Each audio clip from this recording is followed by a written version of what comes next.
अस्सलाम वालेकुम। आज का जो टॉपिक है वो टेंथ क्लास का एक इम्पॉर्टेंट टॉपिक है, टेंथ क्लास फ़िज़िक्स का सिंपल हार्मोनिक मोशन, जिसको एसएचएम भी कहते हैं। सिंपल डेफिनेशन से हम स्टार्ट करते हैं। एक इम्पॉर्टेंट टॉपिक है पेपर पॉइंट ऑफ व्यू से। इसका question characteristics of simple harmonic motion के तौर पर भी आता है। एमसीक्यूज़ में भी बहुत इसके कॉन्सेप्ट्स जो हैं वो यूज़ होते हैं। वो भी हम डिस्कस करेंगे। तो आप तवज्जो से सुनेंगे तो इंशाल्लाह ऐसी बातें भी आपको पता चलेंगी जो आपने पहले आमतौर पे नहीं सुनी होंगी। डेफिनेशन ये है कि ये देखें, डेफिनेशन लिखी है, a to and fro motion of an object. To and fro motion से मुराद ये है कि रिपीटेटिव मोशन, बार बार होने वाली motion, in which acceleration of the object, यानी जो ऑब्जेक्ट रिपीट कर अपनी मोशन, उसका एक्सेलरेशन जो है वो डायरेक्टली प्रोपोर्शनल है डिस्प्लेसमेंट ऑफ द ऑब्जेक्ट के, यानी उसी ऑब्जेक्ट के डिस्प्लेसमेंट के डायरेक्टली प्रोपोर्शनल है और हमेशा डायरेक्टेड टुवर्ड्स मीन पोजीशन है। उसकी डायरेक्शन जो है वो मीन पोजीशन की तरफ होती है। दो बातें हैं इसमें, एक्सेलरेशन डायरेक्टली प्रोपोर्शनल है डिस्प्लेसमेंट के और एक्सेलरेशन की डायरेक्शन जो है वो मीन पोजीशन की तरफ होती है। तो ये लिखा है, इसका मैथमेटिकल फॉर्म नज़र आ रहा है कि एक्स और ए आपस में डायरेक्टली प्रोपोर्शनल हैं। जो बच्चे डायरेक्टली प्रोपोर्शनल के रिलेशन को जानते हैं कि एक चीज़ के बढ़ने से दूसरी चीज़ बढ़ती है, एक चीज़ के कम होने से दूसरी चीज़ कम होती है, यानी डिस्प्लेसमेंट के ज़्यादा होने से एक्सेलरेशन ज़्यादा होगा, डिस्प्लेसमेंट के कम होने से एक्सेलरेशन कम होगा। तो ये डायरेक्टली प्रोपोर्शनल होता है। और इसके अलावा वैसे भी मैथमेटिकली डायरेक्टली प्रोपोर्शनल को में जो राइट साइड वाली क्वांटिटी होती है वो न्यूमरेटर में यानी डिवीजन के ऊपर लिखी जाती है, और जो इन्वर्सली प्रोपोर्शनल की होती है वो डिनोमिनेटर में लिखी जाती है। तो ये नज़र आ रहा है, और नेगेटिव साइन बता रहा है कि एक्सेलरेशन की डायरेक्शन मीन पोजीशन की तरफ है।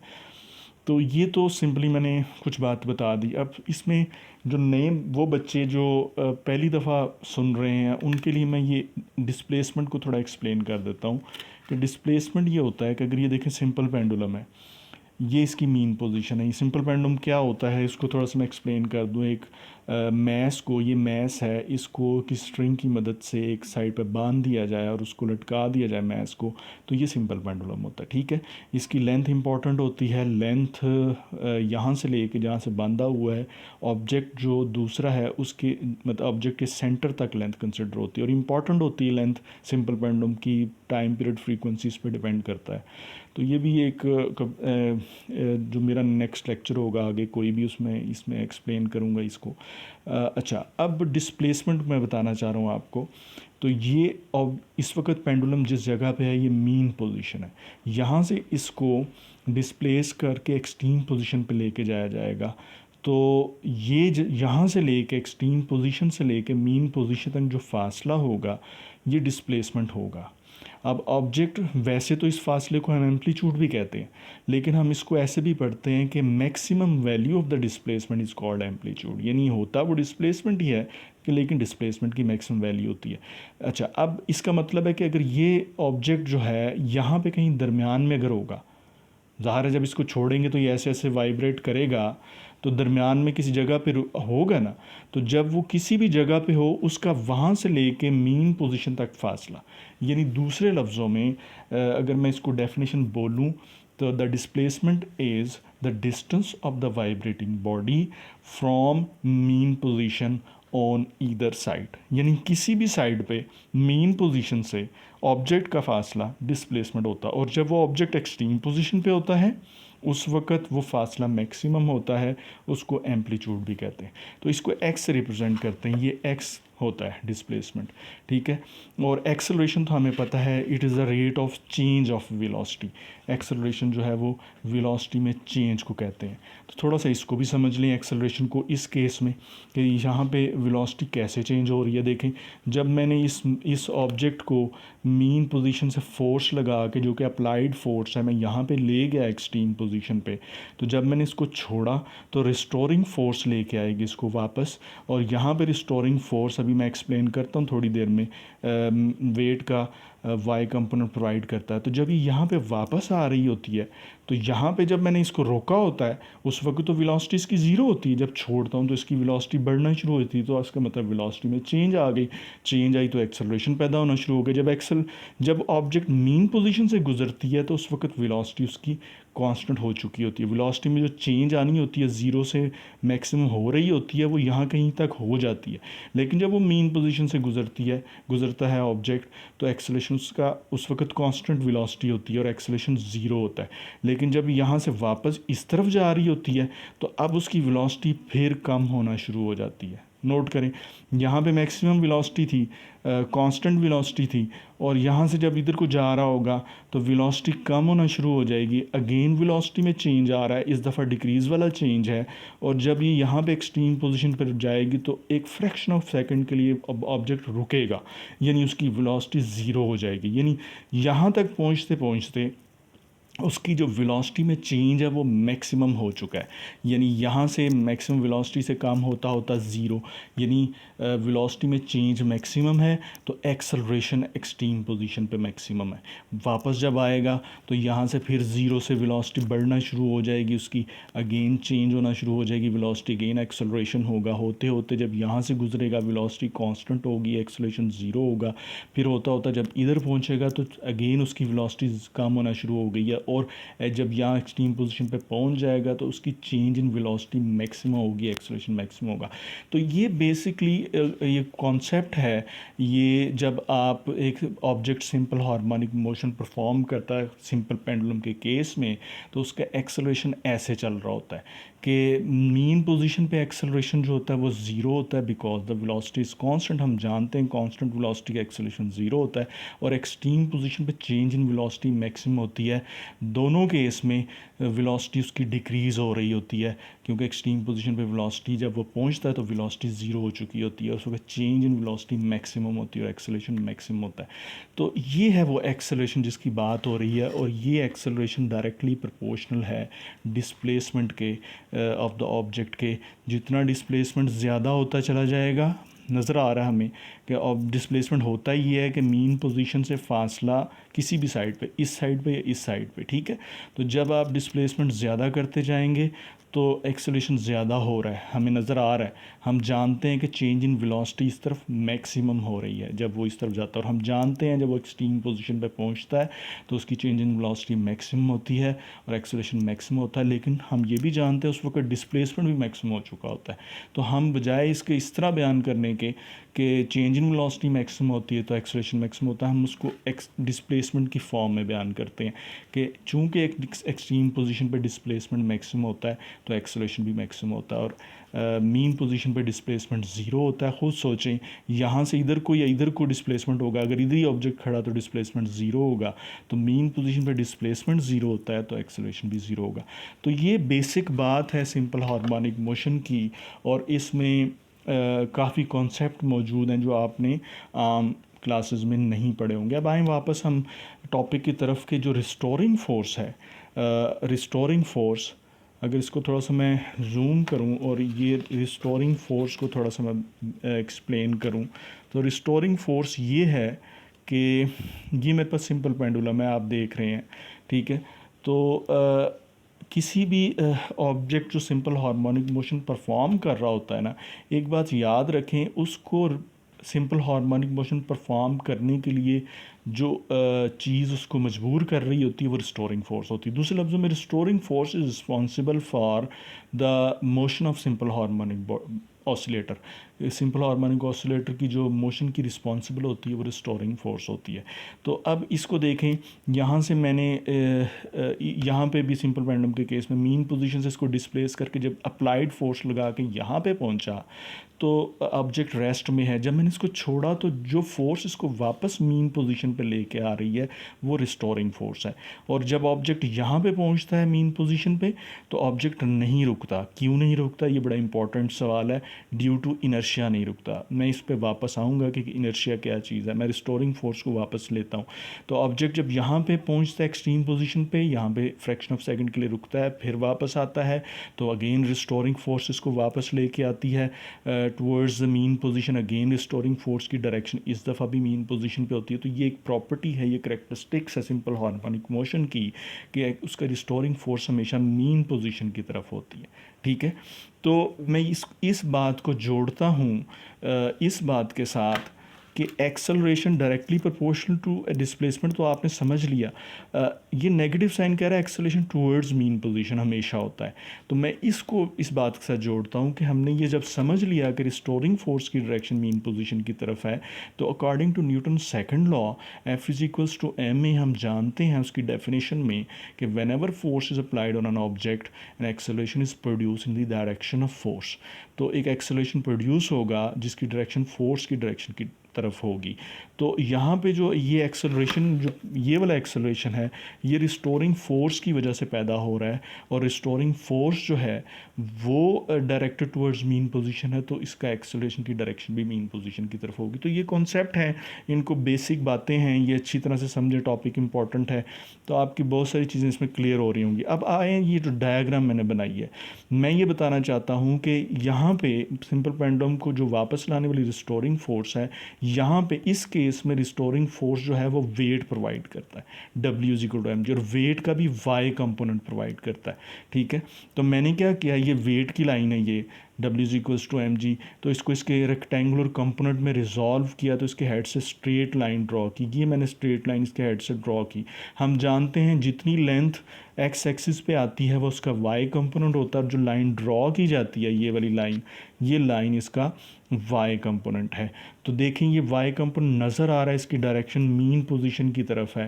तो इसका मतलब है कि यहाँ पे रिस्टोरिंग फोर्स जो प्रोवाइड हो रही है वो वेट के y कंपोनेंट की वजह से हो रही है, कि यानी वेट का y कंपोनेंट पेंडुलम को मीन पोजीशन की तरफ लेके आ रहा है।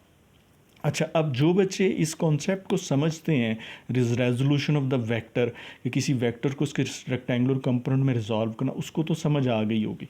जिनके लिए नई बात है, मैं उनके लिए थोड़ा सा आसान कर देता हूँ कि ये देखें, मैंने थोड़ा सा इसकी डायरेक्शन को चेंज किया, ये ऐसे। तो ये एक वेक्टर है, ये एक वेक्टर है, ये W is equal to mg, इसके हेड से straight line. Resolution of vector होता है कि वेक्टर को उसके रेक्टेंगुलर कंपोनेंट में डिवाइड कर देना। ठीक है, तो ये वेक्टर है, इसको इसके रेक्टेंगुलर कंपोनेंट में डिवाइड करने का तरीका, इसके हेड से स्ट्रेट लाइन ड्रॉ की जाए। जितनी लेंथ इस लाइन के ऊपर आती है, जो एक्स एक्सिस वाली लाइन होती है, वो उसका एक्स कंपोनेंट होता है, और जो लाइन ड्रॉ होती है वो उसका वाई कंपोनेंट होता है। और हम किसी भी वेक्टर का एक्स कंपोनेंट जो है वो उस वेक्टर की मैग्नीट्यूड और कॉज ऑफ थीटा के साथ लिखते हैं, और किसी भी वेक्टर का वाई कंपोनेंट वेक्टर की मैग्नीट्यूड और साइन ऑफ थीटा के साथ लिखते हैं। तो ये मैंने इस तरह से लिखा। अब इसको मज़ीद मैं उनके बच्चों के लिए आसान करता हूँ कि ये देखें, अगर आपको ये नज़र आ रहा है, ये देखें, ये एक वेक्टर है इस तरफ। ठीक है, और ए वेक्टर है, इसको इसके रेक्टेंगुलर कंपोनेंट में रिजॉल्व किया, तो एक लाइन ड्रॉ की, तो जो लाइन होगी वो वाई कंपोनेंट, और जहाँ तक लाइन आएगी वो एक्स कंपोनेंट, और एक्स कंपोनेंट लिखा जाएगा वेक्टर की magnitude into cause of theta, और वाई कंपोनेंट लिखा जाएगा वेक्टर की magnitude into sine of theta. अगर इधर है, जैसा कि इस केस में नज़र आ रहा है आपको, ये इस तरफ है वेक्टर, तो ये वेक्टर इस तरह से है, तो अगेन इसको भी कैसे ड्रॉ किया जाएगा, उसके हेड से स्ट्रेट लाइन ड्रॉ करेंगे, ये लाइन वाई कंपोनेंट होगी, और वो लेंथ जो एक्स पे आएगी वो एक्स कंपोनेंट होगी। तो यहाँ पर भी वैसा ही किया गया अगर आप समझें तो।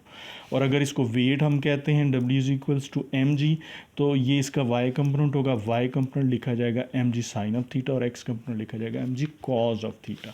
तो मेरा ख्याल है ये एनफ है, ये आपको समझ आई होगी बात कि कैसे हमने ये लिखा है। ठीक है जी, और नेगेटिव साइन अगेन शो कर रहा है यहाँ पे कि डायरेक्शन जो है वो मीन पोजीशन की तरफ है फोर्स की। अच्छा, तो यहाँ तक क्लियर हो गया। अब आए इनर्शिया की बात जो मैंने की थी कि इनर्शिया जो है वो क्या है। यहाँ पे क्वेश्चन आता है पेपर में, why the simple pendulum doesn't stop on mean position. तो आपने लिखना है because it is the simple pendulum doesn't stop at mean position due to inertia. Inertia क्या है? It is the property of the object with which an object resist any change in its state of rest और of uniform motion. यानी ये object की property होती है जिसकी वजह से वो अपनी रेस्ट की स्टेट को या यूनिफॉर्म मोशन की स्टेट को उसको चेंज होने से में जो रेजिस्टेंस पेश करता है, यानी चेंज होने से जो रोकता है, उस प्रॉपर्टी को इनर्शिया कहता है। देखिए एक ऑब्जेक्ट है, वो मूव कर रहा कांस्टेंट वेलोसिटी, आपको रोकना चाहेंगे वो आसानी से रुकेगा नहीं, वो रेजिस्टेंस पेश करेगा, ये उसका इनर्शिया। इनर्शिया मैस के डायरेक्टली प्रोपोर्शनल होता है, greater is the mass greater is the inertia. एक ट्रक है, उसको मूविंग ट्रक को रोकना मुश्किल है, उसका इनर्शिया ज़्यादा है, वो रेजिस्टेंस ज़्यादा पेश करेगा। एक छोटा सा पत्थर है, वो मूव कर रहा है, उसको रोकना आसान है। ये सिंपल सी बात है इनर्शिया की। तो यहाँ पे जब सिंपल पेंडुलम मूव कर रहा होता है, मीन पोजीशन पे जब आ रहा होता है, तो इसकी वेलोसिटी कांस्टेंट होती है, तो ये अब यहाँ पे नहीं रुकेगा, बिकॉज ये मूव, जो चीज़ मूव कर रही होती है, मूव करना चाह रही होती है, वो इनर्शिया की वजह से अपनी मोशन को कंटिन्यू कर रही होती है, तो यहाँ पे वो नहीं रुकता ड्यू टू इनर्शिया। उस इनर्शिया की वजह से वो यहाँ पे नहीं रुकेगा, मीन पोजीशन पे अपनी मोशन को कंटिन्यू करेगा, अपनी मोशन में चेंज को रेजिस्ट करेगा। आप रोकना चाहेंगे, रेजिस्ट करेगा। अब कितना रेजिस्ट करता है? मैस के हमने बताया कि मैस के डायरेक्टली प्रोपोर्शनल है, तो रेजिस्ट करना इनर्शिया है। ये सिंपल सी बात होगी इनर्शिया से रिलेटेड। मेरा ख्याल है इतना काफ़ी है। मैं बाकी करैक्टरिस्टिक्स भी डिस्कस करना चाहता था। ये करैक्टरिस्टिक्स ऑफ एसएचएम जो हैं, इसको मैं अगले लेक्चर में करूँगा। फाइनली आखिर में मैं जो बात है वो आप लोगों को करना चाहता हूँ कि आप सब लोग पेपरों की तैयारियाँ करते हैं, पढ़ते हैं, ये बहुत अच्छी बात है। छोटी सी बात करूँगा आप लोगों के सामने। हम सब मुसलमान हैं, हमें पता है अल्लाह ताला का ये हमारे पे इतना बड़ा इनाम है कि जो इल्म वाले हैं वही जानते हैं इनाम कितना बड़ा है। इसको ऐसे समझें कि मुसलमान होने, जो क़यामत के दिन इंसान का जब नामा माल तोला जा रहा होगा और जन्नत और जहन्नम के फ़ैसले हो रहे होंगे, जो बड़ा सख्त दिन हम जानते हैं, उस वक़्त जो मुसलमान होगा जिसने अलग से किसी को शरीक नहीं करवाया ठहराया होगा, हुज़ूर सल्लल्लाहु अलैहि वसल्लम जो हमारे नबी हैं, उनकी शफ़ाअत जो है उस पे वाजिब होगी। अल्लाह के नबी सल्लल्लाहु अलैहि वसल्लम ने फरमाया कि जो इस हाल में जिसने ज़िंदगी गुजारी और इस हाल में मरा कि उसने अल्लाह के साथ किसी को शरीक नहीं ठहराया, तो मेरी शफ़ाअत उस पर वाजिब है।